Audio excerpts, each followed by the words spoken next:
Akkam jirtu barattoota. Guyyaa irraa barnoota afaan Oromoo qubeewwan, jechoota gaggabaaboo akkasumas jechoota sagalee dhedheeroo waliin ilaalla. Haga xumuraatti nu faana ta'a. Jechoonni sagalee gaggabaaboo yeroo hundaa dubbachiistuu tokko qofarraa ijaaramu. Dubbachiistuu tokko qofa of keessaa qabu jechuudha. Fakkeenyaaf muka, muu fi kaadhaanii. Kan biraa mana,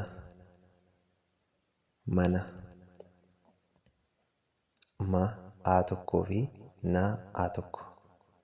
Fakkeenyaaf jecha mana jedhu kana a lama jalqaba maa birattis a lama naa birattis a lamatu daballee gaaf sagaleessinu maanaa ta'a.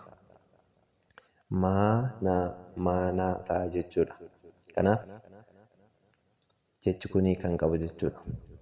Kan biraa lafa, laafi faadha. Lafa kan jedhu yoo ta'u, jechoonni sagalee gabaabaa qaban kanneen biroo fakkeenyaaf muree, muu fi reedha. Muree. Kan biraa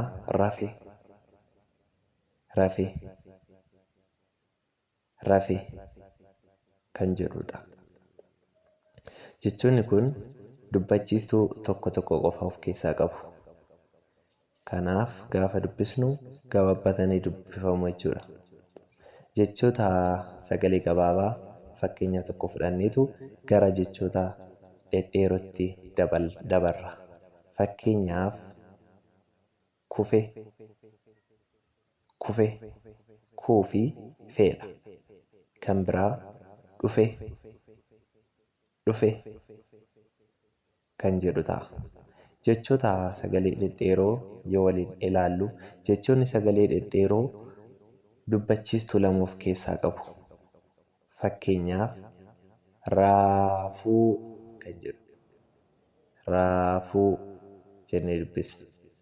A tokko yookaan immoo dubbachiistuu tokko osoo qabaatanii rafu ta'a. Garuu gaafa dubbisnu isa kana raafuu ta'a jechuudha. Gaafa dheeressinu jechoota dubbachiistuu lama of keessaa qabaatan aga barbaanne dheeressuu dandeenya. Wanti rakkisu hin jiru yookaan immoo hiika jecha sanaa wanti jijjiiru hin jiru. Raafuu yoo jennes aga barbaanne yoo dheeressine raafuu yoo jennes tokkuma jechuudha. Kanaaf haala sanaan dubbisna. Fakkeenyaaf dheeraa yoo jennee dubbisne nama dheeraa ta'e tokkodha. Qubee e lamaa fi raa qubee a lama.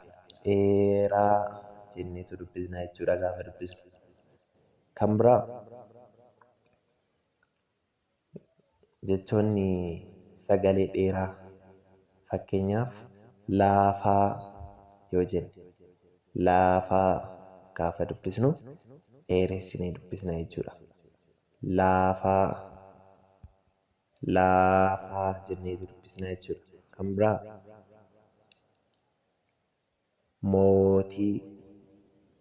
mootii jenneetu dubbisna jechuudha.